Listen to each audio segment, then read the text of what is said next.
दोस्तों जब भी कोई एस्पिरेंट पहली बार APFC assistant provident fund commissioner exam के बारे में सुनता है तो उसके मन में यही सवाल आता है कि क्या ये एग्जाम में दे सकता हूँ, क्या मैं इस एग्जाम के लिए एलिजिबल हूँ। तो दोस्तों मैं आप लोगों को इस एग्जाम की एलिजिबिलिटी कंडीशन बहुत ही सिंपल भाषा में समझाने वाला हूँ। पहले हम बात करते हैं एजुकेशनल क्वालिफिकेशन की। तो यहाँ पर दो तरह की एजुकेशनल क्वालिफिकेशन है। एक है मस्ट एजुकेशनल क्वालिफिकेशन जो कि होनी ही चाहिए, वो है ग्रेजुएशन। अगर आप लोगों की ग्रेजुएशन कंप्लीट है you can apply for APFC exam. Second क्या है, डिजायरेबल क्वालिफिकेशन, कि अगर किसी बच्चे के पास डिप्लोमा है कंपनी लॉ में, लेबर लॉ में या पब्लिक एडमिनिस्ट्रेशन में, तो उसको डिजायर्ड माना जाएगा। But as such desire qualification का इंपैक्ट आपकी सिलेक्शन पे नहीं होता। सिलेक्शन जो है वो मेरिट बेसिस पे होती है।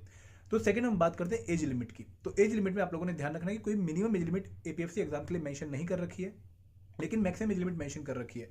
अगर आप लोग 35 के हो चुके हैं और जनरल कैटेगरी से बिलोंग करते हैं फिर आप एलिजिबल नहीं है। आपकी एज 35 से कम होनी चाहिए अगर आप अनरिजर्व जनरल कैटेगरी से बिलोंग करते हैं। ओबीसी कैटेगरी वालों के लिए 3 साल की रिलैक्सेशन है।